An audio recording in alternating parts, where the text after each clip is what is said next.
Thank you for tuning into this week's episode of the Rising Laterally podcast. This is Arjun Sachdev. And this is Jay Ballou. We hope you find something here that offers you new meaning or a fresh perspective. If you do, we encourage you to give it life. Be bold. Experiment. And most importantly, bring it into the interactions with the people you surround yourself with. And see what happens. Joining us from Washington, D.C., we have the distinct pleasure of having Dr. Roy Richard Grinker with us today.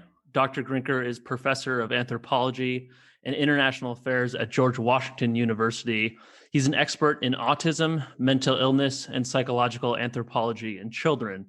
Roy is here to discuss his recently released book, Nobody's Normal: How Culture Created the Stigma of Mental Illness. As cited in Dr. Grinker's book, recent national studies of mental illness estimate that between 26% and 32% of adults in the United States have a diagnosable mental illness within any 12-month period. So let's say you have three close friends. The odds are one of you has suffered from a diagnosable mental illness in this past year. It's a much needed book right now, and one that I can honestly say led me to many profound paradigm shifts in my own views, not only of mental illness, but of the way culture and the ideologies we inherit from our predecessors shape our sense of what's normal, put us into boxes we never consented to being put into, and consign many of us to lives lived under the weight of manufactured labels that may not even be around 100 years from now. It was a truly fascinating read. Roy, thank you so much for being here with us today. Thanks for having me. I appreciate that introduction and you citing those statistics about the prevalence of mental illnesses. Of course, those statistics are from data gathered before the pandemic. Right. Now, who knows? I mean, the levels of anxiety, depression, trauma have been pretty severe. So it may be even greater now. Absolutely. Yeah, absolutely. I know. I think we're all feeling that a year into lockdown, certainly some more than others, given their living situation. So it's an important thing to point out. Maybe we could start by just talking a little bit about your background and what led you into your field. Clearly, a tremendous amount of research went into this book. So your passion for your work and your field is manifest when reading it. Can you tell us about what drew you to anthropology and inspired you to look at psychiatry and mental health or mental illness through the anthropological lens? You know, paradoxically, it was anthropology that attracted me because it wasn't psychiatry. My family is really steeped in psychiatry. I'm married to a psychiatrist. My father was a psychiatrist. My grandfather was a psychiatrist. My great-grandfather was a psychiatrist. And I was told from very early ages, as long as I can remember, that I was going to be a psychiatrist.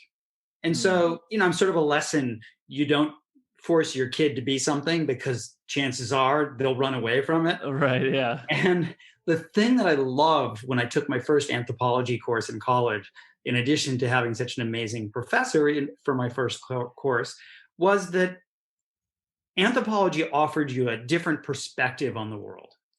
It was a way of stepping out and detaching yourself. A lot of people, when they take the anthropology courses, they're taught that anthropology is the study of other cultures. But that's only half of it. There's another half, which is coming home. And you go away in order to become detached. And when you come home, you see your own world in a totally different light. Not to put too mundane a point on it, but it's like when you go to Europe from the United States and all of a sudden the cars look tiny and the streets look so narrow, and you come back to the United States and everything looks huge and the streets are so wide and the cars are so big, because that shift of perspective lets you see something new. And what anthropology helped me to do was to critique psychiatry. And that's, we can call it rebellion, the rebellious adolescent, whatever, but I made a career out of it.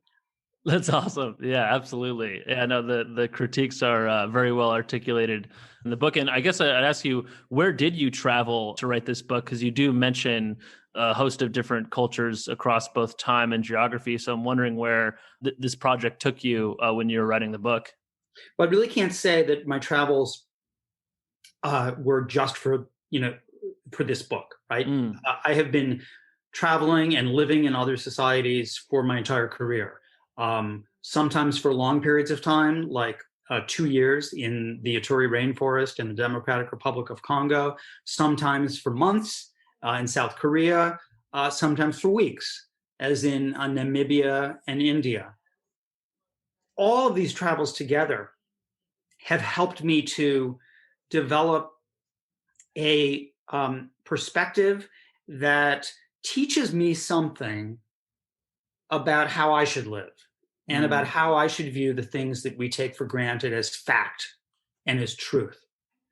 One of the things that anthropology is fundamentally about is denaturalizing things. And what I mean by that is to say, hey, the way that we do things in this society isn't the only way, isn't the right way. Because if we see other societies with other histories in other places, they do things differently. And that's because we have culture. And biology does, limit us, of course. We have certain limitations on what we can do as human beings. We are animals, we are organisms. But nature, even if it holds us on something of a leash, it's a pretty long leash. And we are incredibly creative and innovative organisms. Absolutely. One of the things that really struck me when reading your book was just recognizing the sort of relativity of things, especially in the context of psychiatry and mental health. So when reading your book, it was really an exercise in learning how to think of modern psychiatry as a system of models and classifications that are subject to change over time. So you look at something like schizophrenia, for instance, as we learned in your book, it's been used to describe different clusters of symptoms at different points in history, and the diagnostic criteria for it have been fluid over these different periods of times and eras. So my first question for you as it relates to the book, I guess, would be, what is the utility of using these psychiatric diagnostic classifications, given that they're subject to so much change over time? And what are the limits of these diagnoses? Well, the fact that they can change over time, and we can have not only diagnostic changes, but new terms and get rid of old terms, that's a good thing. Because we need to adapt to new conditions, and we need to adapt to new sensibilities. It really did make sense ages and ages ago for people, well, I guess not so many ages ago, but a long time ago, for people to have homosexuality listed as a mental disorder. It made sense for them at the time. It doesn't make sense for us now, because society has changed. So terms and labels are only as good as the sense they make to us and the benefit that they provide. I mean, I know this as a parent, right? My kid who has autism, she could not get services that she needed. She couldn't get into the right classroom that was, the good one for her, unless she had the right label. Now, we have to label, right? We use language, we label. If we didn't label, we couldn't even talk to each other. Yeah. I'd see you on the street, I'd say, how's the large, formless blob today? You'd reply, large and without form. And that would be the end of it, right? Yeah, right. We have to have classifications of things. The question is, when do those classifications help us, and when do they do damage? Something like classifying homosexuality as a mental illness did great damage. And that's why we got rid of it. I want to tell you a little story, because you had asked earlier about my childhood. And my grandfather used to give me little seminars when I was a kid, even 10 years old, 11 years old. And I remember once, it was 1973, because I have since looked back to see what year the article he told me about was published. Yeah. I was 1973, so I was 11 years old. And my grandfather used to have me over on Saturday mornings, because I lived across the street from him. And I'd come and he'd give me these little, what he called seminars. And he told me about a study that he was just about to publish in the journal he edited, where videos of a man who'd been diagnosed with schizophrenia in the United States were circulated to British psychiatrists, and to see what their diagnosis would be just based on the video. The American psychiatrists looking at the video, the vast majority said the person had schizophrenia. The British psychiatrists, the vast majority, like up to 70%, don't remember the exact figures, said the person had what was then called mental manic depressive illness. Today we call it bipolar disorder. And my grandfather said to me, hey, how can it be that doctors in England and doctors in the United States can have such dramatically different views about the same video. And that really, you don't think that Britain and the US are that culturally different compared to the other cultures. And it really, really struck me just how subjective our frameworks are. But bipolar disorder, mood disorders made more sense to the British. Thought disorders made more sense to the Americans because of their particular scientific and educational histories. Right. That's, I think, part of why looking at these matters through the anthropological lens is so useful, provides that context. One of the things in your book that you talk about actually towards the end of it is how the DSM, the diagnostic manual used by the American Psychiatric Association, has in recent history turned to a dimensional model. Can you talk about the implications of that and how it allows us to talk about symptoms in a more nuanced way? Yeah, I am an advocate of the spectrum. And really, neurodiversity made big strides in helping us see autism as a spectrum. But now we're seeing schizophrenia, depression, bipolar disorder as spectrums as well, among other conditions. And I think it's a good advance for a couple of reasons. First of all, in the past, you either had a disorder or you didn't. And it was almost a kind of branding, like a label, as if once labeled, you're always that thing. And we know that saying something is this and not that is highly subjective. You and I could, tell the difference between red and orange, but I don't know that we could agree on this color spectrum exactly when orange becomes red, right? Or when red becomes orange. That's a judgment call. And what I think that the spectrum turn has done is it has allowed us to see that these are judgment calls, that you make a judgment call based on need. You in concert with people who are experts or who you trust, you decide when sadness goes over that point into depression. You decide when hearing voices goes over into that point where you have a psychosis. You decide where shyness becomes anxiety, because the label drives the treatment. But if you don't need treatment, you certainly don't need a label. Right. And the second thing that I think is really important about the spectrum is that it is a way of seeing how we change over time, that we all move along that spectrum. Instead of, I had it, now I don't have it, we talk about levels or dimensions of need. And I should add a third benefit to the spectrum, which is that we all exist on all of these spectrums. And so in a sense, the spectrum is an invitation for all of us to say, hey, nobody's normal. We are all on some spectrum somewhere. And at some point, we may go over that point and need care. But so does everybody. And so I see it as a kind of, a way to destigmatize, if you will. Exactly. The perspective I gathered reading your book around neurodiversity was that it's actually also helping people release shame around it, and especially like family members that have other family members who are affected by an illness, like they might carry a shame of that too. So this neurodiversity movement releases some of that, and that's what I gathered from. Yeah, I totally agree. I mean, I'm glad you got that point.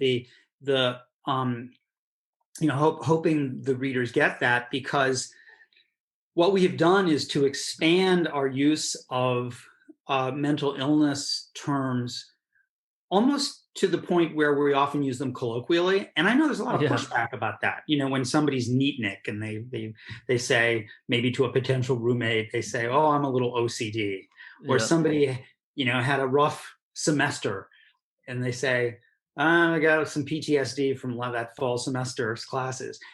And I know there's pushback because people want to say that those terms really should refer to serious and often life-threatening impairments. But I have a different view, which is that when we use these terms colloquially, it is like the spectrum. It is disarming those words to hurt. It's saying, hey, I'm on some spectrum that is OCD or PTSD or whatever it might be. I don't think that when somebody says they had PTSD from a bad college semester, they are failing to understand that PTSD can be a incredibly serious condition that often leads to suicide. But if they use that term, it becomes part of our everyday discourse and not something to hide, to keep secret. Right. Well, interesting you say that. I was just going to say, because I think right now in recent news, there's pushback on the recent shootings that took place in Atlanta, and the police officer is saying that, the suspect just had a bad day, and that's what, he caused him to do this. And I think there's pushback on that. So I'd love to get your perspective on that, if you have any. Well, I won't comment on that except to say he certainly misspoke. I don't know if he's apologized or, walked that back, but I've had a lot of bad days without hurting anybody. Yeah, absolutely. I mean, that is not a bad day. This is a very sick, clearly, a very, very sick person. I'm just saying language matters. Yeah. Language matters. But language does matter. And, I think that often it's so interesting when we read stories about people who have committed terrible crimes. They often interview friends and neighbors, and they always say, "But he seemed like such an ordinary guy." Yeah, right. Right. Well, a lot of people hide their suffering and hide their distress, and they don't get care. But mental illnesses are clearly not linked to violence. Anybody can be violent, whether they have mental illness or not. And one of the things we have to be very wary of is ever seeing the experts or the politicians tell us that somebody committed a crime because they had a particular mental illness. That alone does not make somebody violent. Mm-hmm. Yeah, I think it kind of gets to the issue of what is normal. And really, based on the title of your book, I think we can have a deeper appreciation for the fact that nobody is normal. Normal is really more of a statistical construct than anything else. Can you tell us when normality entered the English language and became part of our common vernacular? Well, I don't know off the top of my head exactly when it entered the English language, but it was, long, long time ago. But when it did enter the language, it was exactly as you put it. It was a statistical term. It was the average. And even when it was used to refer to the teachers' training programs in the United States in the what were called normal schools, it was not referring to something necessarily good. It was referred to sort of teaching the average values of society. Not about people, but about the values to be imparted. I see. Yeah. Yep. And it is only in the age of conformity, which is post-World War II, that we start to see normal become something to aspire to and to be like everybody else, for human beings to embody some kind of similarity to others. The problem is that a lot of what got defined as normal was defined by white men, for white men, about white men. Mm-hmm. I kid you not, when the W.T. Grant Foundation gave extraordinary amounts of money to Harvard University to characterize the normal American man, their entire sample was the Harvard freshman class of men. Yeah, no, exactly. So normal became, that Harvard freshman class. When these alabaster sculptures that I write about called Norma and Norman were displayed around the country and at the American Museum of Natural History, the physical attributes of the normal American were based on data on body measurements that were taken entirely from white people. Mm-hmm. And I found it super interesting too that when they created those statues using all of the averages, they were actually deformed. So in some kind of poetic sense, it's like if you're too normal, it's actually kind of a distorted version of reality in a sense. Yeah, and that, what that was making me think of is something else. Yeah, if you don't mind me jumping ahead, yeah. Something else that I write about, which is, my grandfather, who really was my idol, he had that same view of normality, the kind of the way you just described it, as almost distorted. And so he did this really interesting study. My father was involved in it too, at a college that was outside of, just outside Chicago. It's no longer in existence. But, typically what the scientists in mental health would do is they would go and they would give people psychometric tests, and they would find out who had which mental illness or not, and they would study them. And they would not pay attention to the people who didn't qualify for a diagnosis. But they had this idea, let's go look at the people who don't qualify for any mental illness diagnosis at all, and let's see what they're like. Yeah. Right. And they were really boring. They were really boring. And in this 1961 paper, which predated by decades the neurodiversity movement, shows what a visionary my grandfather was, he said to his readers, in an article in the Archives of General Psychiatry, is the lack of innovation, the lack of creativity, lack of insight, acting on impulse rather than contemplation, lack of ambition. Is that the price we have to pay for normality? Because that's how he characterized the people who were quote unquote normal.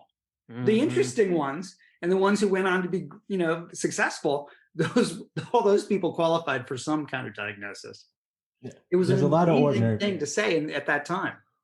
Absolutely. There's a lot of ordinary people. Everyone's trying to fit into the 68% in the middle of the bell curve. No one wants to be on the outliers of that. Yeah. Everyone's trying to fit in the middle.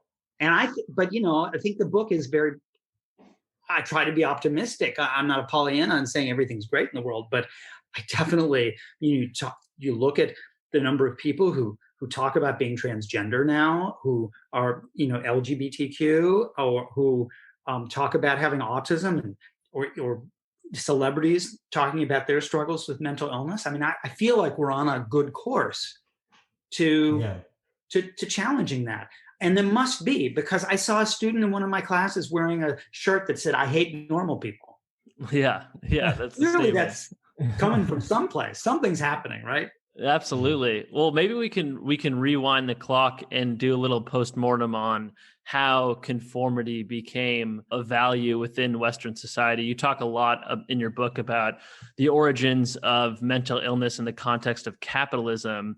And a few hundred years ago, when the West was first shifting towards an industrialized capitalistic society, capitalism really played a crucial role in shaping how we thought of mental illness, juxtaposed to the ideal, quote unquote, productive individual. So can you tell us a little bit about how the economics of the time shaped how we thought about mental illness? Sure. I mean, it's really complicated to talk about the origins of anything that's really big, like mental illness or even psychiatry, for that matter. But what capitalism did was it created the conditions for psychiatry to develop, and it created the conditions for the belief among scientists that there were certain illnesses that were distinctly mental. Because before the 1700s, you were sick.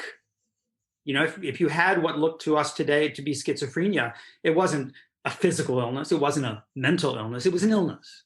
And it was only in capitalism that people started to really devalue those with disabilities, people who couldn't work, couldn't be productive. And the first asylums in France and in England were populated by people who weren't arrested by the police and thrown into these asylums. They were brought there by their families, who said, "We have to produce more goods. This person's not producing. We need to send him someplace." Their families brought them there. And over time, enough people were held in these asylums that scientists, for the first time, had a large enough group of people to look at to create categories. And they could say, oh, well, now we see that the people who don't work are the criminals, the beggars, the paupers, the people who have what we today call mental illness, the people with physical disabilities, and separate out people into different categories. And obviously, it wasn't even until the Enlightenment that we really sort of enshrined the Cartesian opposition between the mind and the body, to say that there were diseases of the mind which were distinct from the body. I think that separation, which occurred in capitalism, not because of capitalism, but because of the conditions created by capitalism, that mind and body split has been crucial to the stigma of mental illnesses, because we see things somehow very differently when it comes to the brain and the mind versus the rest of the body. So previously, like, they weren't thinking about it in psychiatric terms, but something that maybe was plaguing someone's behavior, that would have been a manifestation of some like biological or organic trait within them, right? It was all sort of bundled together. But when Descartes separated the mind from the body, everyone started to think about things being, discretely of, symptoms being discretely of the body, like I have a stomach ache or I have, a tumor, and then things on the other side of the spectrum were discretely of the mind. And, you talk about in more recent times, people have actually tried to use the broken brain model as a way of destigmatizing illnesses, but it's actually offered us some unintended consequences as well. So could you talk a little bit about how thinking of things strictly in biological terms can actually contribute to stigma? Well, every society will find something to stigmatize, and they'll find their own way to do it. The way that we did it was through a process that coincided with the onset of capitalism, and that was to separate the biological and the mental, which is not to say that biological conditions weren't stigmatized. We need only think way back to leprosy. We only need to think about a couple of decades ago to HIV/AIDS. We need only think about the time when I was growing up, when people whispered about cancer because it was so frightening, right? Right. But what happened in the early stages of psychiatry was that the first psychiatrists, they called themselves alienists. And that term comes from the French word for alienation, which really denoted the alienation of the body from the mind. The body was no longer controlling the mind. The mind was no longer controlling the body. They'd become separated from each other. And so that's where we see a lot of this notion of something wrong with the person and the person's mind. Now, in recent years, as you said, doctors have thought, well, let's not talk about the mind anymore. Let's talk about the brain. Maybe we'll just make mental illnesses into physical conditions. We'll say, just like you broke your leg, you broke your brain. If you broke your leg, you're not going to stay away from the doctor. You're going to go right away. But if you break your brain, of course, you'll go to the doctor right away. The problem is, as you noted, that when people think about the brain, they can't separate it from the mind. Yeah. And so they start survey after survey shows that people are more afraid of people with mental illnesses if they see mental illnesses as brain disorders rather than as the result of a complex set of factors acting in concert, whether that's genes, poverty, wealth, education, social supports, trauma, war, whatever it might be, hunger. And so when society takes some of the blame, that's when we see stigma reduce. I mean, if treating the brain was somehow going to reduce stigma, then we wouldn't still stigmatize electroconvulsive therapy. Because we know the hero of the hospital drama on television is the major jolt of electricity to the heart, right? Yeah, for sure. Yeah. Clear, right? And then they give the big jolt, and saves the person's life from this cardiac event. But yet, when we give a much tinier amount of electricity to the brain in electroconvulsive therapy, which is, by the way, the most effective and quick treatment for treatment-resistant and life-threatening depression, we somehow see it as torture and brutality. Right. We look at an incision into the chest of 8 inches through the sternum to do open heart surgery as life-saving. And yet we look at which has, amazing enormous side effects on a person. The recovery takes a long time. And yet we look at electroconvulsive therapy, whose side effects are mostly some memory loss, as torture. Right. Yeah. And it's really striking to me. And a lot of this comes from my own personal experience. I saw somebody when I was young in a psychiatric hospital. I saw her life saved by electroconvulsive therapy. And that's why I've devoted an entire chapter to it in this book, because I really feel like it needs to be said. And particularly to people who live in California, where electroconvulsive therapy is really, really stigmatized. Mm. In large part because of particular celebrities and organizations in that state. But it's, and I've received mail since I published the book from people saying, thank you for writing about this, because electroconvulsive therapy saved my life in 1970. Wow. Electroconvulsive therapy saved my life in 1980. Right. Right. Something else that you spend a lot of time on in the book is around women and women's suffering, and you've mentioned homosexuality before. So in terms of capitalism and stigma, can you help us make the connection and explore what happens at that intersection of women's suffering, capitalism, and stigmas? Because what broke my brain was that I didn't even know that the word female didn't exist until the late 1700s. Everyone was walking around as if you were a man or an inverted man. So can you talk about yeah, I mean, to be clear, what they believed, what scientists throughout Europe believed until the late 1700s, was that the world was comprised of men and women, but that men and women were different manifestations, different versions of a single underlying sex. Mm-hmm. That made it possible for there to be much more fluidity in terms of identities. Because if there was one sex, male, but two manifestations, it was much more likely that a man could be transgender, though they didn't call it that back then, or a woman could be transgender, though they didn't call it that back then, because it was society who, by consensus, determined whether you were a man or a woman, not some, genetic test. And what's really amazing is that the transition from that one-sex world to the two-sex world, where we saw female and male as two distinct sexes, that transition was not occasioned because of any new scientific discovery. It was because culture demanded it, because capitalism demanded strict separation of the world into categories, distinct, incommensurable categories, whether that meant primitive and civilized, Western and Oriental, male, female, child, adult. All of these categories became fixed. And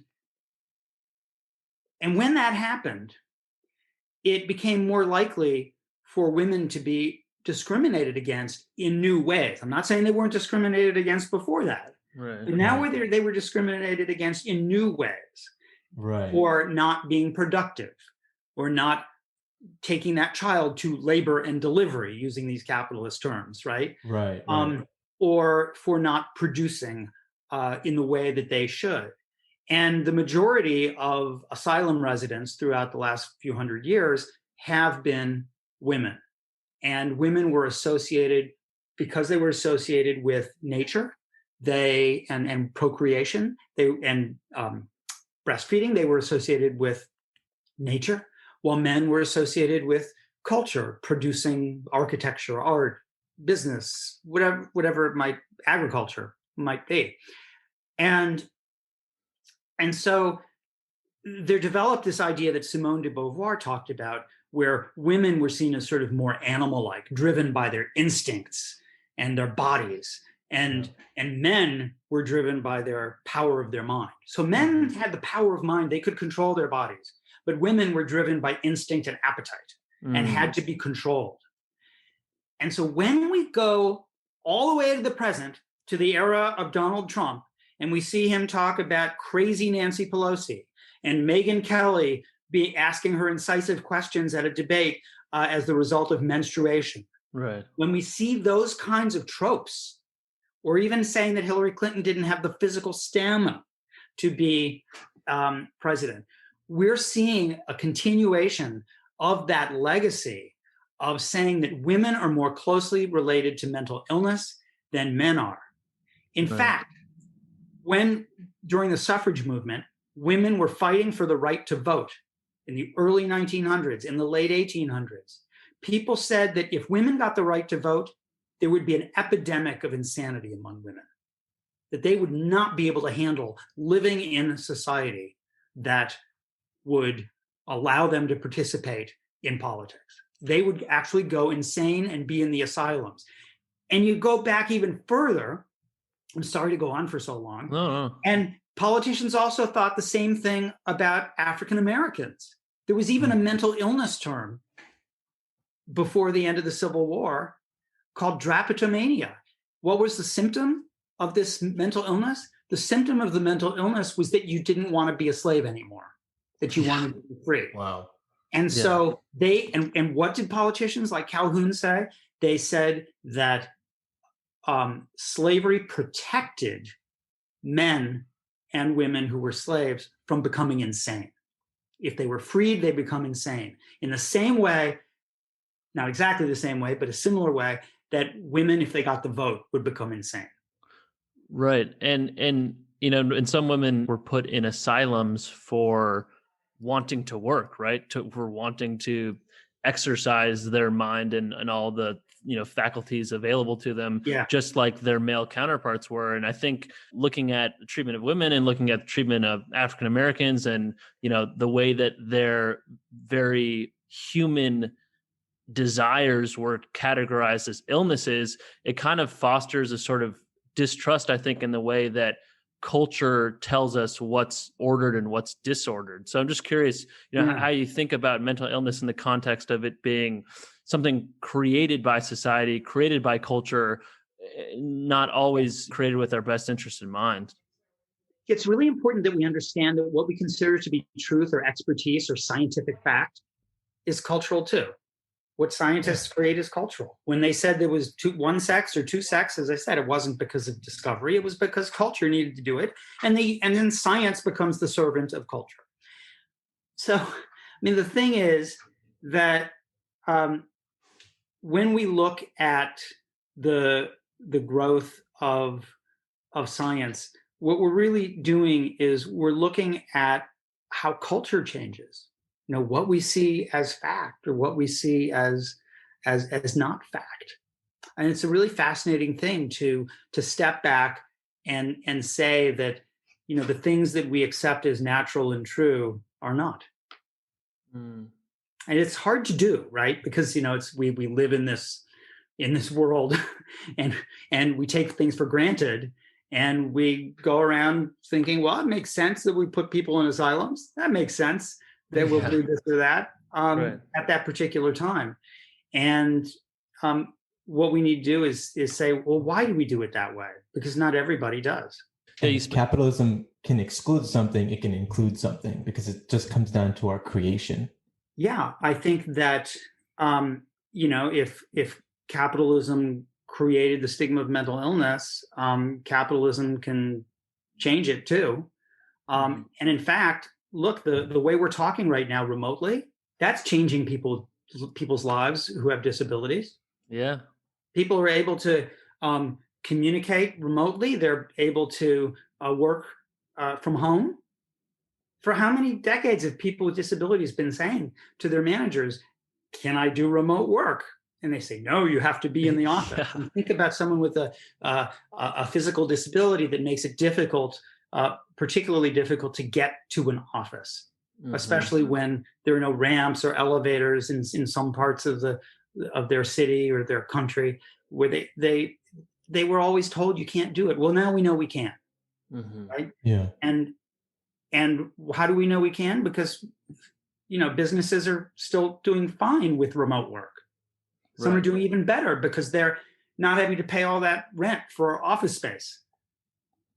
And so we can say that remote work is simultaneously helping capitalism and helping people with disabilities and mental illnesses too. Right. They're not mutually exclusive. Yeah, and through supported employment, there's more awareness, and there are more people that are now understanding that not everyone is coming to the table with the same capabilities, but they still have capability.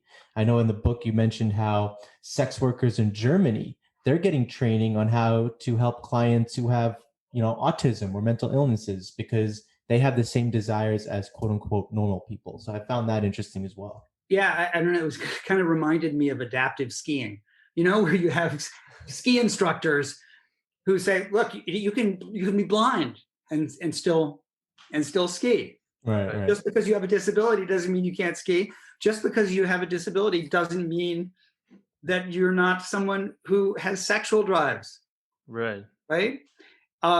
I mean, that was sort of an extreme example, I guess, the German sex workers.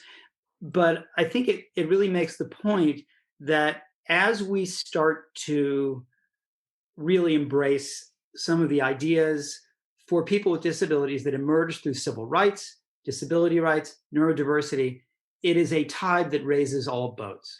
So one of the most surprising things to me in researching this book was how many times I would interview some corporate manager about their autism hiring program. Yeah.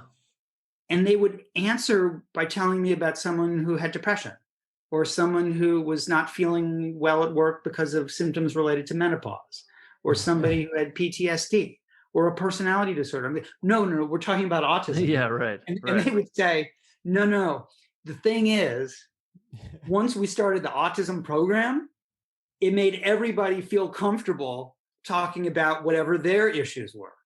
Ah, wow. Yeah, that's fascinating. Right? That's what I mean by the tide that raises all boats, right?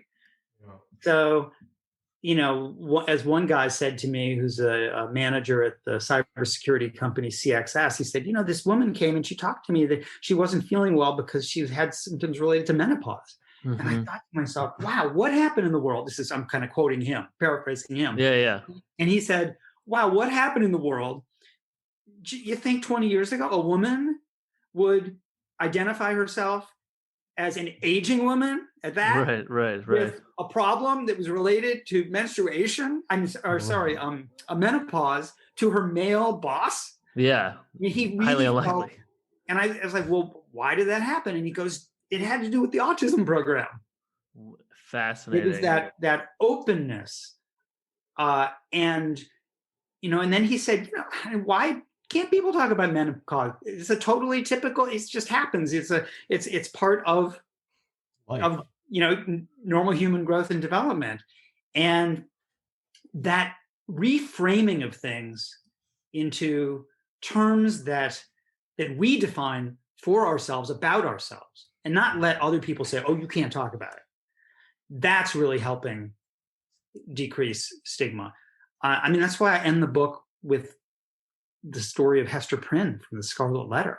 She owned that letter. And she said, beautiful. I'm not going to let that define me as bad or sinful. I'm actually going to wear this letter even longer than anybody else wants me to wear this letter, because I'm going to define it as a sign of strength and endurance. Right. Yeah. Right. And culture adapted around her, right? Everyone took up that meaning of it as well. Yeah. We're talking about a novel, right?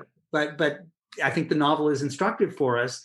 It's 1850 novel written by Nathaniel Hawthorne about the Puritans, and the other people in the village accept her definition. And then when they have problems, who do they go to?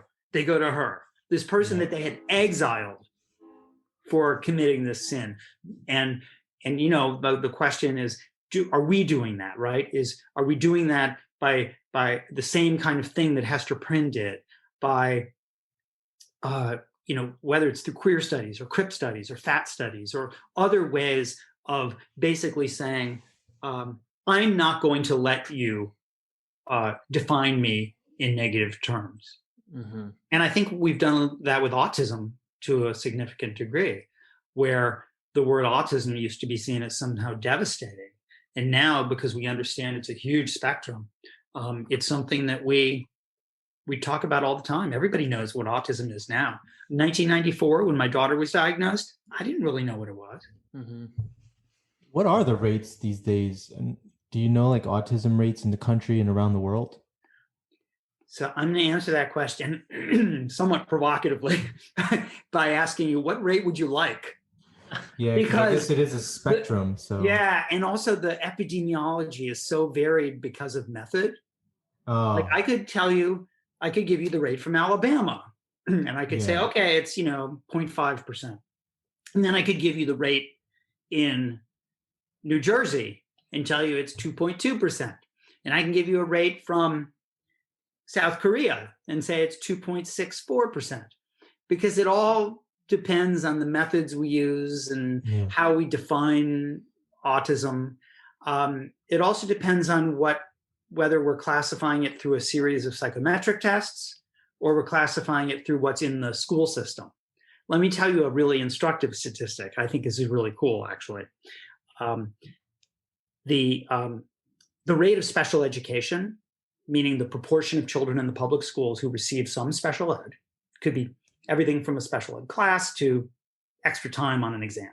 Right? That proportion of American school children who receive special education is about 12%. It was 12% in 2000 as well.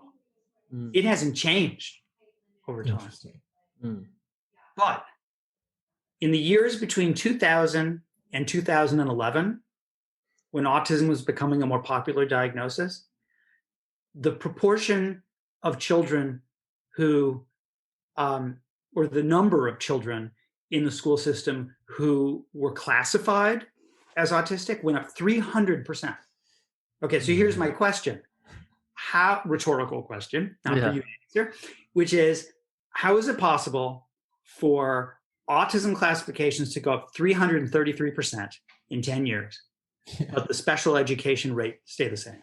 The only way that's possible is if other diagnoses plummet while autism goes up to balance that out. Right. And in fact, that's what happens. Specific learning disorder, intellectual disability, other terms just plummet. And it's this, X graph where we see autism going up and everything else going down. So how is it that we can tell you what the prevalence of autism is? It's pretty tough to do. But what we did in South Korea and published in 2011 was a rate of 2.64%, which I think is one of the more accurate in the world. And I have a conflict of interest there. I did the study with my colleagues, so I think it's a really good study. But whereas the Centers for Disease Control tends to, actually doesn't tend to, with autism, it counts rates based on school classifications and school records.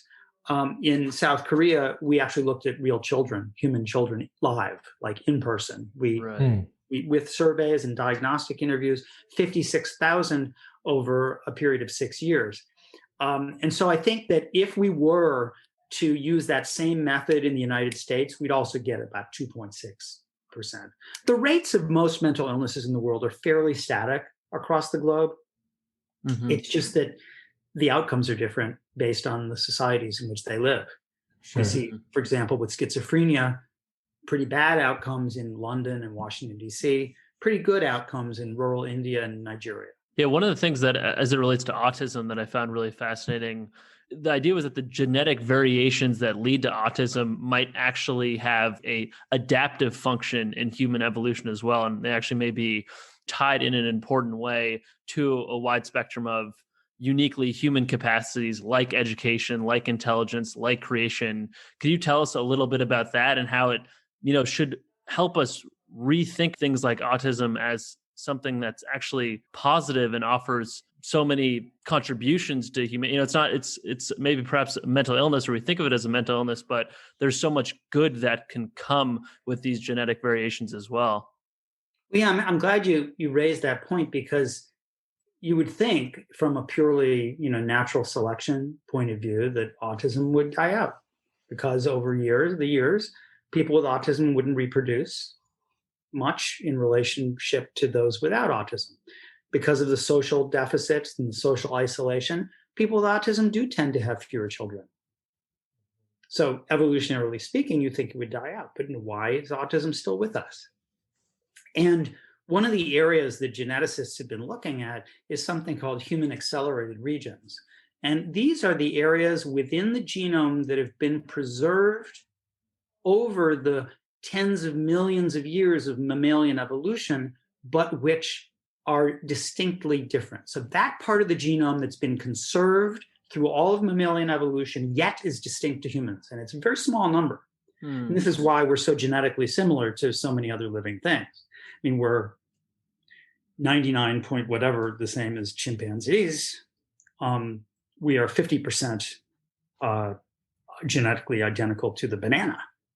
That maybe 25% identical to the daffodil, right? So what is it that makes us different? And when they look at the human accelerated regions, they see a positive association between those genetic regulators and enhancers that are involved in education and creativity, and those that are involved with autism.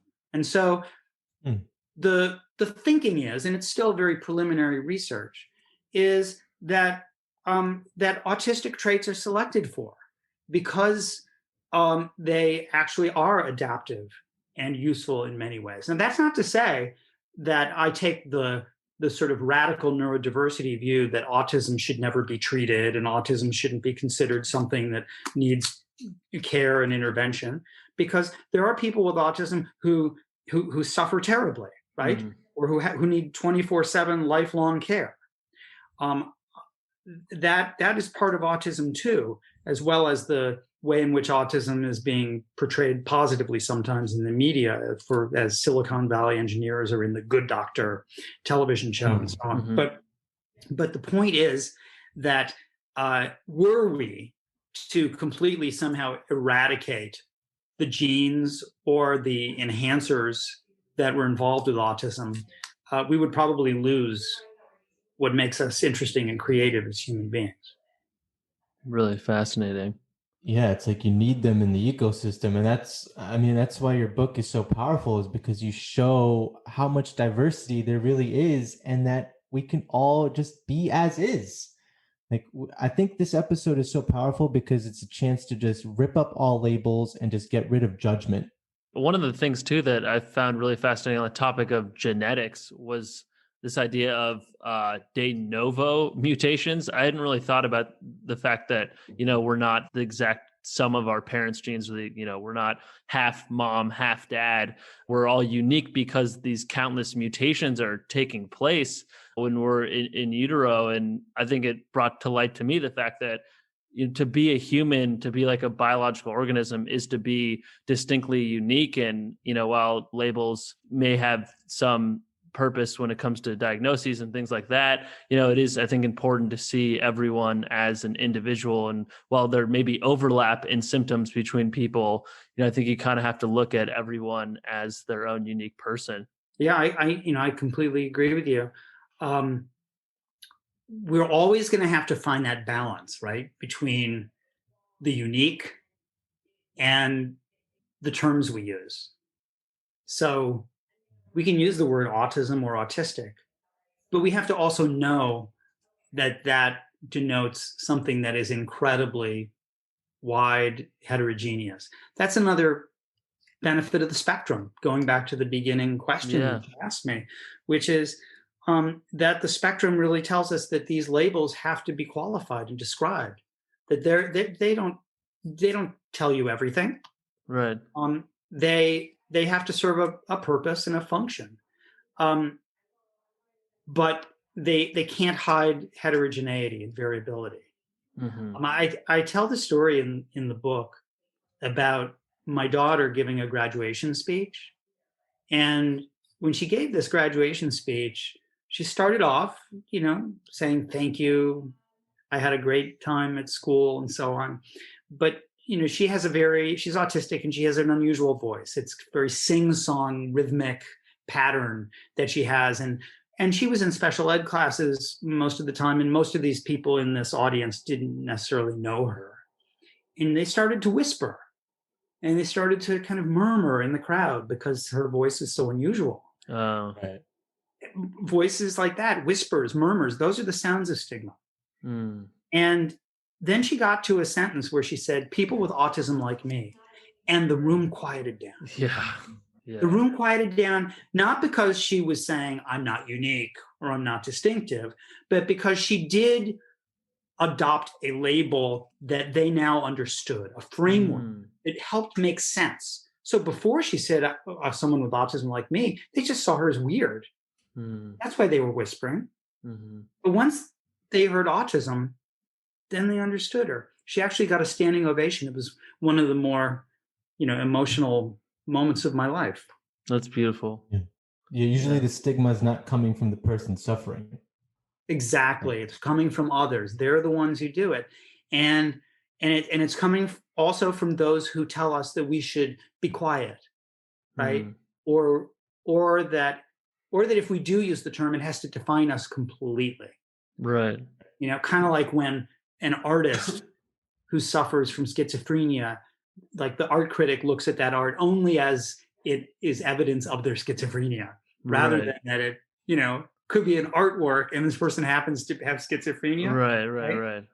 It's so like all an expression of their insanity. Yeah, exactly. I mean, labels can be problematic. Labels can even make you change the way you are. Right? Yeah, because you adopt it. I mean, the most famous case of this is where people who were partially blind, they had residual vision, went into a school for the blind during the 1960s. And once they got to the school and were labeled blind, they stopped using their vision. That's really interesting. Because it changed the way they saw themselves. And so they acted in that way. And, I'm not saying that's negative, positive, but I'm saying that we have to understand that labels aren't just labels. Diagnostic labels, categories like blind, deaf, so on, they can actually have an impact on how we think about ourselves, define ourselves, and then act in the world. Can I pull off of that for one moment? Because to me, that strikes me, because going back to your book, when I was reading it, one of the most blatant examples of discrimination was brought to my awareness, which was that back in like the mid 1800s, there were towns where they would do surveys on mental illness, and the reports would come back that like all Black people were insane when actually it was white people. Can you actually expand on that? Because I just want to talk about how if you have cases where there's entire towns that are basically lying about who is mentally ill, then the person who's getting labeled, in this case, Black people, to your point, they might adopt that and start acting a certain way. Do you think that there's a connection there? I mean, to me, it was one of the most blatant examples of discrimination I've ever come across. Yeah, I mean, we respond to the way we're treated, right? If you are treated as if you have some sort of intellectual impairment, and white Americans thought Black Americans were all intellectually inferior back then, then they would treat them in that way. And you could imagine, I mean, there's a term in sociology and psychology called self-stigma. It's when you internalize the values of others. If you're told throughout your life that you are ugly, fat, something else, you'll see yourself that way, right? Totally. Yeah, exactly. That's the issue. I mean, the other issue around the towns in the North and the South that had Blacks in the 19th century that were insane or not insane is related again to the epidemiology question of how we count things. Because in the South, it looked like there was little Black insanity because there were no Blacks in mental hospitals, whereas there were in the North. But that's because people in the South didn't send their slaves to mental hospitals. Right. But in the North, there were government-funded mental hospitals. And so if you just looked at the records, like the CDC does with autism, you'd say, look, there are if you free the Blacks and they are in the North, they are going to be insane.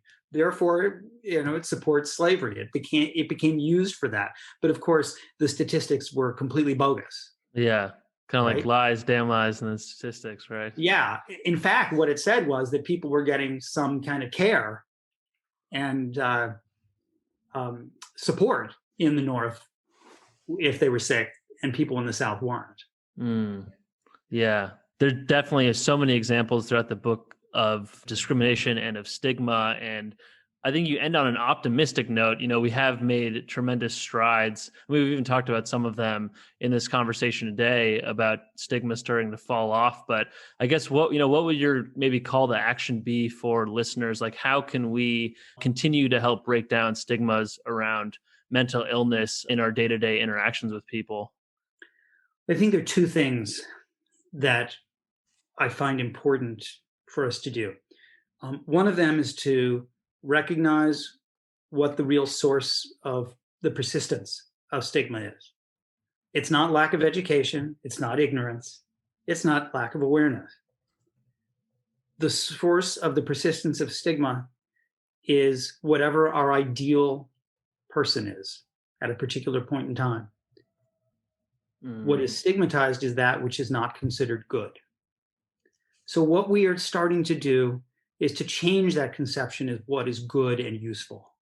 We're challenging the ideas that subordinated people who were quirky or creative or eccentric or gay or transgender. So we need to challenge those as devalued and say that we value these different ways of being. That is what will reduce stigma. The second thing that will continue our positive path to reducing stigma is taking ownership and advocating and defining ourselves for ourselves. Like the student who stands up in front of a lecture class at the beginning of a semester and says, I have Tourette's syndrome. I might say something that is going to startle you, or you may even find offensive, but I wanted you to know I have this condition and I'm trying to control it. The student who comes to the professor and says, I'm autistic, I make poor eye contact, but I want you to know I'm paying attention and you should call on me. Those are the real heroes and the people who are pushing forward to advocate for themselves and really make it possible to act in almost a preventative way. Because once the person says, I have Tourette's syndrome and I might say something, spontaneously and startle you, well, you're not going to be startled. Right. And you're not going to see that person as unusual or weird or bizarre as much as you'll see somebody who's strong, who's resilient, who's advocating for himself. Those are the two things. Our concept of the person, our concept of a person's worth, and our ability as individuals to advocate for ourselves. That's beautiful. That's awesome. Well, last question, Dr. Grinker. It's one we've actually been asking all of our guests recently, gotten very different answers. What would you consider a modern masterpiece? Do you mean a text, like a book? Completely borderless question. Well, I certainly, one of my favorite books is Andrew Solomon's Far from the Tree. I think it's a masterpiece. If you can get through it, it's a long book, but it's the kind of book where you can just pick a chapter. You can read it back. It's really about what happens when parents have a child that's very different from them. A child who has Down syndrome, a child who has dwarfism, a child who has schizophrenia, maybe a child who even commits a crime, terrible crime, a child who has autism. And so you can pick each chapter and you could read those chapters by themselves. I think that's my recommendation of what I really consider today to be a masterpiece that's at least relevant to what we're talking about. Excellent. Yeah, we'll be sure to put it in our show notes. That sounds like that could be of value to a lot of our listeners. Well, again, the book is Nobody's Normal. It was a fantastic read. Thank you. Yeah, absolutely. I want to put this last point on it. I was thinking about how here at Rising Laterally, we've set out to make connections between different schools of thought. We want to activate threads between ideas that have previously gone unnoticed. And I'll say this book really does that in spades. It connects history, sociology, anthropology, psychology, psychiatry. So if you're one of our listeners and you're interested in making connections between disparate fields, you're going to like this book. It's very well researched and also brought to life by Dr. Grinker's own original and incisive viewpoint. Can't recommend it highly enough. Roy, thank you again for coming on the show. Thanks. Pleasure to be with you. If you enjoyed this episode, you can sign up for the Rising Weekly newsletter sent out each week. Every Friday, we expand on the episode with insights, recommendations, and more. You can sign up at risinglatterly.com. Thank you.